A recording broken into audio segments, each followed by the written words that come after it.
Good morning friends, मैं निकल चुका हूँ गोरखपुर से लखीमपुर खीरी के लिए। टेम्परेचर है लगभग 39-40 डिग्री सेल्सियस, तो बहुत ज़्यादा गर्मी हो रही है। और गाड़ी में एसी में चलाया हुआ हूँ, तो हो सकता है कि एसी की भी कुछ आवाज़ आपको मिल रही हो। गोरखपुर से लखीमपुर खीरी की जो दूरी है वह लगभग 400 किलोमीटर की है। और इस 400 किलोमीटर की दूरी को तय करने में जो समय आम तौर से लगता है वह 8 घंटे का है बाई कार, क्योंकि बीच में थोड़ा सा चाय पानी करने के लिए ब्रेक भी लेते हैं, थोड़ा आराम भी करते हैं, सड़क पे ट्रैफिक जाम भी मिल जाता है। गोरखपुर मुख्यमंत्री योगी आदित्यनाथ का शहर है, आप सब लोग जानते ही हैं, और यह उनका लगातार दूसरा कार्यकाल है। तो मुख्यमंत्री का शहर और थोड़ा सा एक लंबा कार्यकाल हो जाने का पूरा असर गोरखपुर में दिखता है। पहले सड़कें इतनी चौड़ी नहीं हुआ करती थी, जगह तो थी चौड़ीकरण करने की, लेकिन उसका चौड़ीकरण उस तरीके से किया नहीं गया था। अब सड़कें पर्याप्त चौड़ी हैं, बीच में विक्टोरिया लैंप, विक्टोरिया लाइट लगी हुई है, उसके बीच में पौधे लगाए गए हैं, थोड़ा सा ग्रीनरी देने का प्रयास हुआ है। हालांकि सड़क के चौड़ा करने से जो किनारे के बड़े बड़े पेड़ हुआ करते थे, जो कि सैकड़ों साल पुराने पेड़ थे, बरगद के, पीपल के, पाकड़ के, उन पेड़ों को काट दिया गया। और भले ही बीच में ये इस तरह के पेड़, सजावटी पेड़ लगाए गए हैं, लेकिन इनकी छाया वैसी नहीं है। पुराने पेड़ों की भरपाई ये नए पेड़ नहीं कर सकते हैं। लेकिन गोरखपुर के विकास में योगी जी ने बहुत बड़ा काम किया है। और गोरखपुर में 25-30 सालों में शायद उतना डेवलपमेंट न हो पाता जितना डेवलपमेंट योगी जी के मुख्यमंत्री बनने से हुआ है, जिसका पूरा फ़ायदा गोरखपुर के लोगों को, हम जैसे लोगों को मिल रहा है।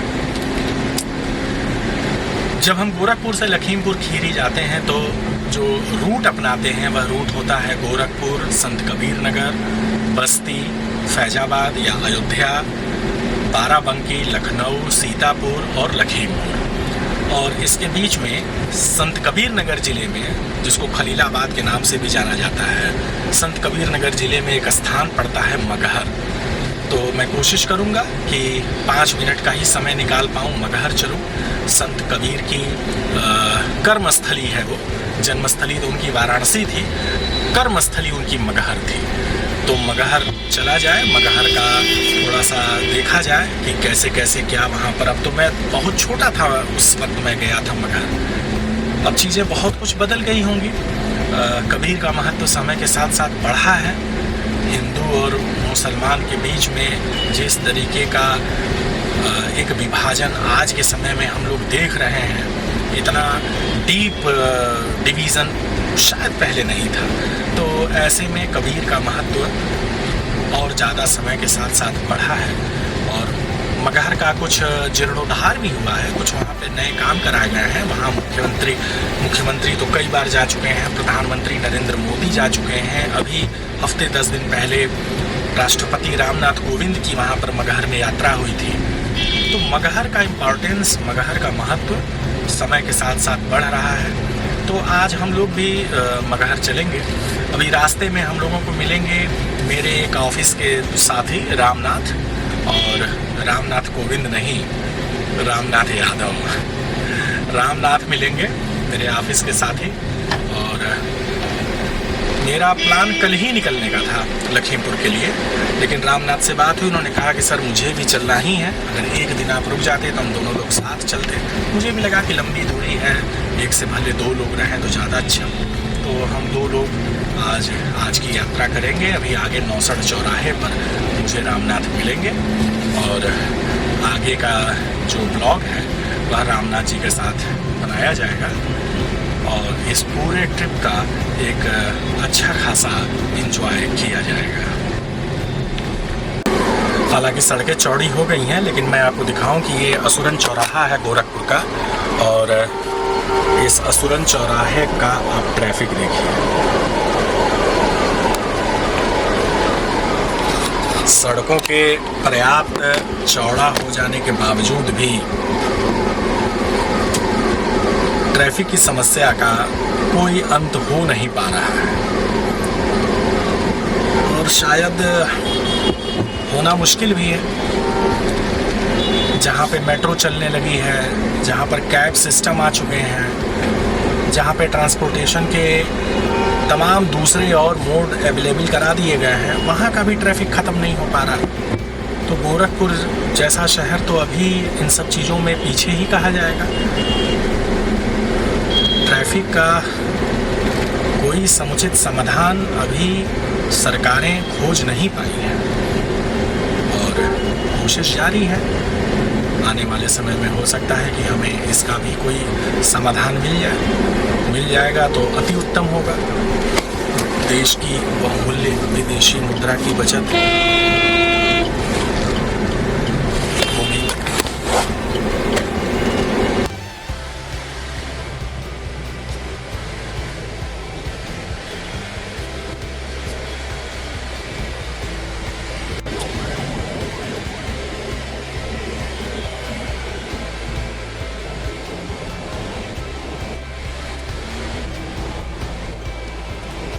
और अब हमारे यात्रा के साथी रामनाथ यादव जी अब आ चुके हैं गाड़ी के अंदर। अब हम दोनों लोग अब साथ में यात्रा शुरू करेंगे अपनी। ये हैं मिस्टर रामनाथ यादव जी।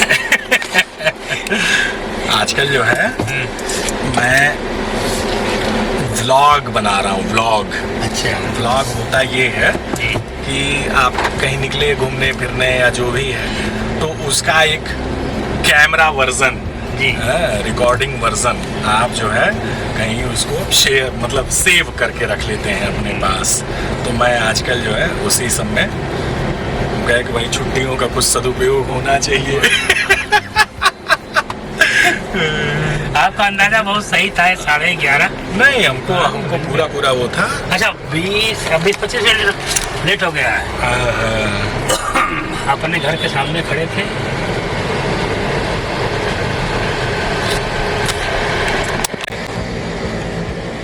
अब हम लोग आ गए हैं मगहर, संत कबीर महापरिनिर्वाण स्थली मगहर। गोरखपुर से लगभग 35 किलोमीटर की इसकी दूरी है, और आगे से जो है रास्ता इसका कटता है। यहाँ से लगभग 1 किलोमीटर अंदर जो है हम लोग चलेंगे और संत कबीर जी का जो है स्थल देखेंगे। ये प्रवेश द्वार है सदगुरु कबीर साहब निर्वाण स्थल, और पुलिस चौकी भी है यहाँ पर। कुछ नए कंस्ट्रक्शन भी आपको चारों तरफ दिखेंगे। ये बीच में डिवाइडर वाली सड़कें बना दी गई हैं। पहले ये इतना विकसित नहीं था। आप देख रहे हैं कि कितना कुछ नया काम यहाँ पे चल रहा है। पहले इतना विकसित नहीं, पहले नहीं था सर। पहले जो है बड़ा मतलब बहुत ही सामान्य टाइप का था, जो है बन गया है।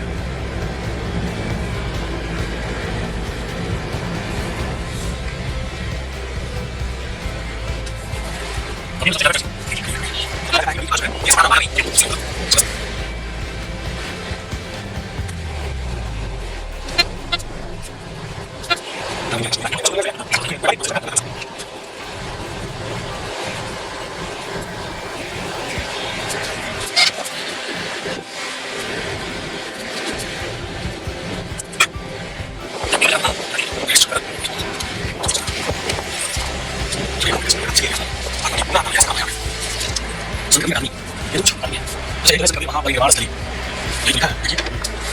ये है संत कबीर महापरिनिर्वाण स्थली मगहर, संत कबीर नगर, ये बनाया गया है।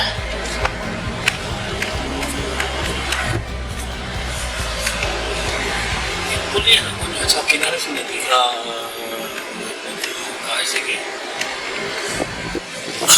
काफी विकसित हो गया, बहुत अच्छा लग रहा है। और इसका सुंदरीकरण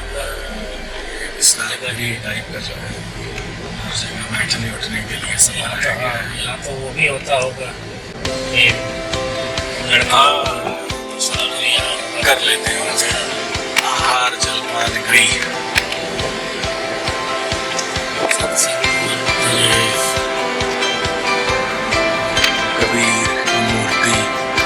मायावती ने इसका उद्घाटन 1997 में किया था।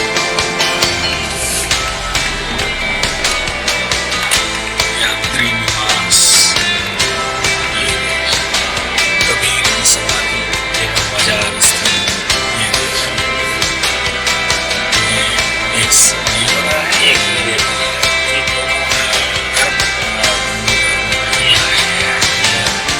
ये समाधि है।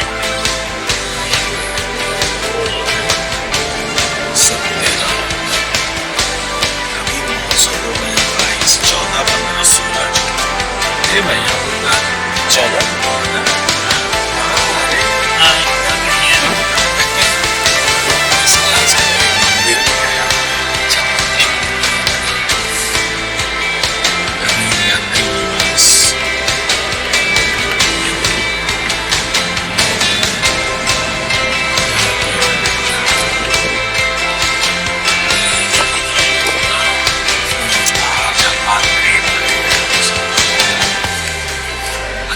मतलब बना दिया गया। पहले इतना नहीं था, ये बहुत छोटा था तब आया था, इतना नहीं था।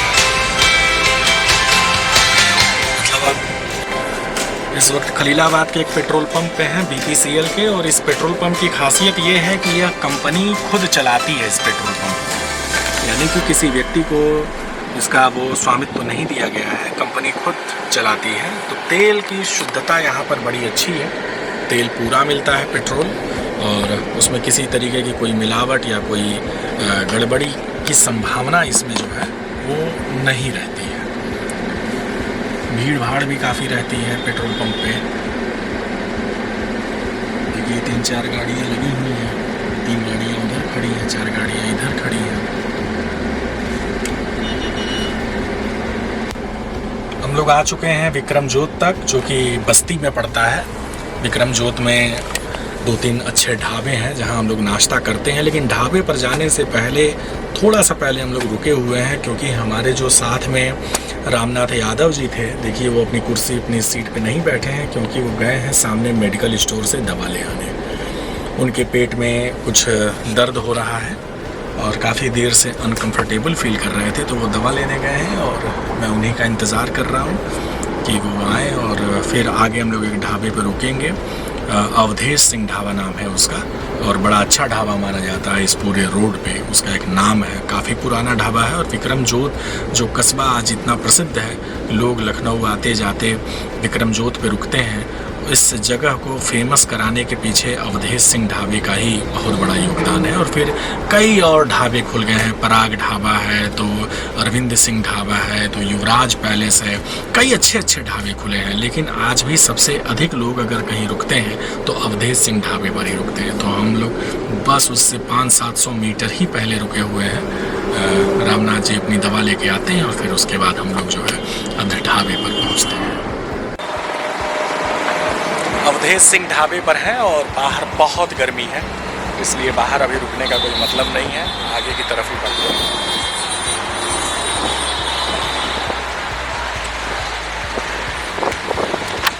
बढ़िया ढाबा, यहाँ इसके अंदर लग रहा है कि हम लोग तप रहे हैं, बहुत ज़बरदस्त गर्मी है।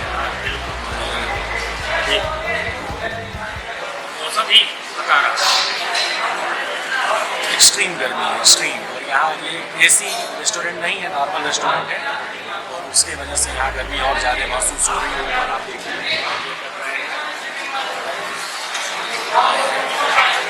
टेम्परेचर, अगर बाहर का टेम्परेचर 40 डिग्री है तो अंदर का टेम्परेचर 40 डिग्री है तो अंदर का टेम्परेचर 45 डिग्री महसूस करा रहा है। हम लोगों ने बस लस्सी का ऑर्डर किया है, लस्सी पिया जाएगा, लस्सी भी अच्छी है, लस्सी का आनंद लिया जाए। और अब यहाँ से अवधेश सिंह ढाबे से हम लोग निकल रहे हैं इस एक्सट्रीम गर्मी में। शुरू में थोड़ी गर्मी ज़्यादा लगती है, लेकिन एक बार जब आप थोड़ा देर बैठ जाते हैं तो कहीं ना कहीं उसकी आदत हो जाती है। लेकिन अब गाड़ी में बैठा जाए।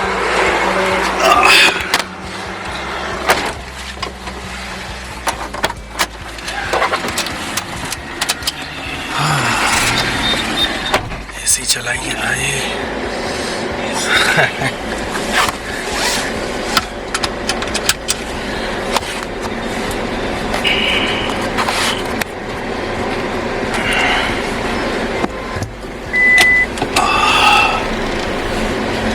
बहुत गर्मी है।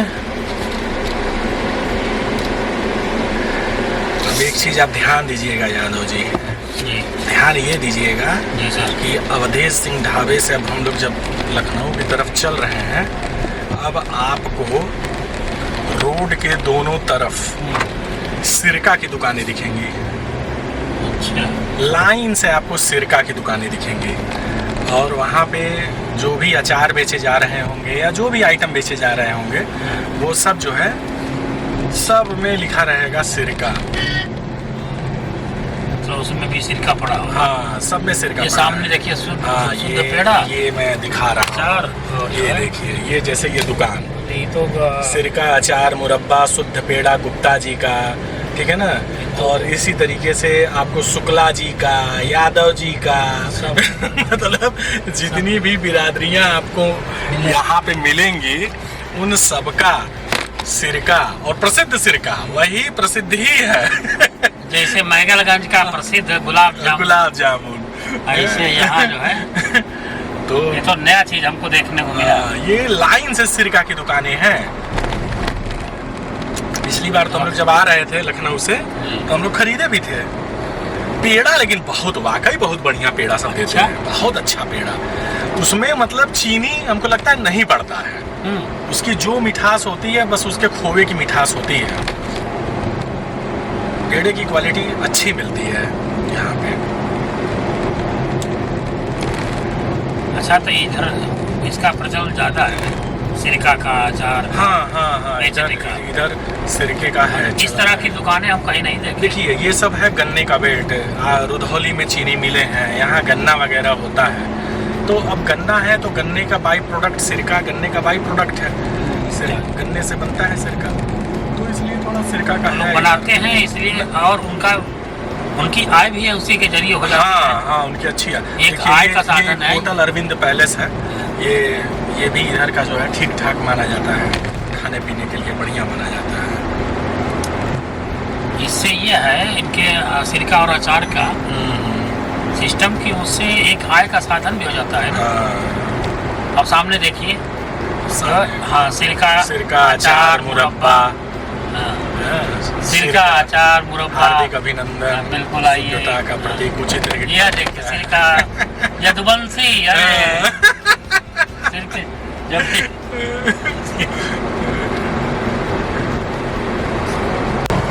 अब हम लोग क्रॉस कर रहे हैं अयोध्या, भगवान श्री राम की नगरी। और ये जो नदी आपको दिख रही है, इस नदी का नाम है सरयू। इसे घाघरा भी बोला जाता है। दूसरी तरफ आपको सड़क के दूसरी तरफ रेलवे ब्रिज दिख रहा होगा, और रेलवे ब्रिज के बिल्कुल सटे हुए पूरी अयोध्या नगरी बसी हुई है। यहाँ इस नदी के किनारे लोग विभिन्न तरीके के धार्मिक संस्कारों को करने आते हैं। यहाँ पर एक शमशान गृह भी है, जहाँ पे अंतिम समय में लोगों को मुखाग्नि दी जाती है। इसके अलावा विभिन्न तरीके के धार्मिक रीति रिवाज अयोध्या में संपन्न किए जाते हैं। एक भव्य श्री राम मंदिर का निर्माण यहाँ पर कराया भी जा रहा है, जिसकी चर्चा चारों तरफ होती रहती है।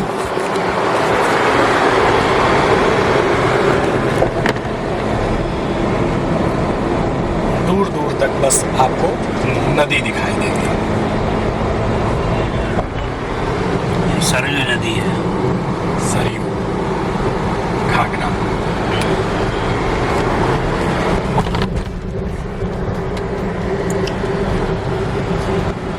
जय श्री राम। ये लखनऊ शहर और हम लोग शहर के बाहर ही सीतापुर की तरफ निकल रहे हैं। चिन्हट और कामता से पहले ही जब आप फैजाबाद की तरफ से अयोध्या की तरफ से आते हैं तो चिन्हट और कामता से पहले ही कुर्सी रोड करके एक बाहर बाईपास बनाया गया है और वो बाईपास हम लोग को सीतापुर से जोड़ता है। सीतापुर की दूरी यहाँ से 100 किलोमीटर की है और फिर उसके आगे लखीमपुर लगभग 50 किलोमीटर। तो इस नए रास्ते का मैं आनंद ले रहा हूँ। ये पहली बार ही है कि मैं इस रास्ते पर आया हूँ, क्योंकि अब तक मैं आता था तो मैं लंबे रास्ते को लेता था, लखनऊ होकर के पॉलिटेक्निक होते हुए पॉलिटेक्निक चौराहा शहर का और शहर का पूरा जाम, मुंशी पुलिया वगैरह सब होते हुए मैं जाता था। लेकिन इस बार इस नए रास्ते को आजमाया जा रहा है और उम्मीद है कि हम लोग को काफ़ी पहले दूरी में भी कमी होगी और समय की भी बचत होगी।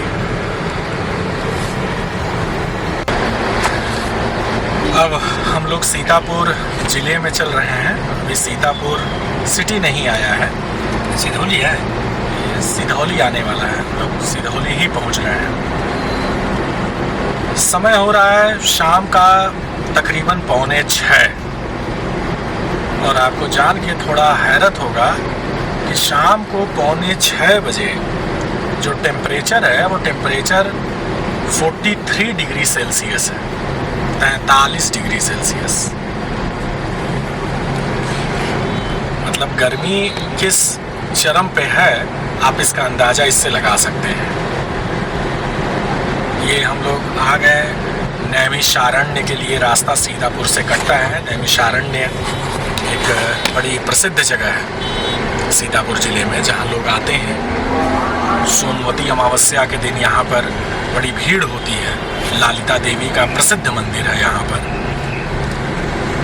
और अभी सीतापुर इसके आगे है। सीतापुर से 50 किलोमीटर अभी और चलना है। तो अभी लगभग हम लोग 7:15 से 7:30 बजे के रेंज में लखीमपुर पहुँचेंगे। खाना बाहर ही खाया जाएगा। खाना खाने के बाद कमरे पर चला जाएगा। दोस्तों, लखीमपुर आए हुए 1 घंटे से ज़्यादा वक्त हो चुका। अभी टाइम लगभग 8:20-25 का हो रहा है और मैं 1 घंटे से आया हूँ। लाइट नहीं है लखीमपुर में और बहुत ज़बरदस्त गर्मी है। 1.5 महीने के बाद ये कमरा खुला है। धूल की मोटी परतें बिछी हुई हैं। पहले मैंने झाड़ू लगाया, बिस्तर चेंज किया, बेडशीट चेंज की और अब थोड़ा सा लेटने लायक हुआ है, लेकिन एक्सट्रीम गर्मी है। स्विगी से मैंने खाना मंगाया। स्विगी वाले से रिक्वेस्ट किया, भैया 2 बोतल पानी पिला के दे दो, क्योंकि पीने का पानी भी नहीं है। अब लगता है कि इलाहाबाद में विद्यार्थी जीवन में जो संघर्ष किए थे वह संघर्ष आज काम आ रहे हैं। बहुत ज़रूरी है विद्यार्थी जीवन में संघर्ष करना, अगर आपको इन सारी अनवांटेड परिस्थितियों से जूझना है तो। इस तरह से आज मेरी गोरखपुर से लेकर के लखीमपुर खीरी तक की एक यात्रा संपन्न हुई, जिसने मुझे कुछ यादें मिली, कुछ अच्छी सीख मिली है और मैं एक वीडियो के रूप में इसे आप सबके साथ में शेयर कर रहा हूँ। धन्यवाद।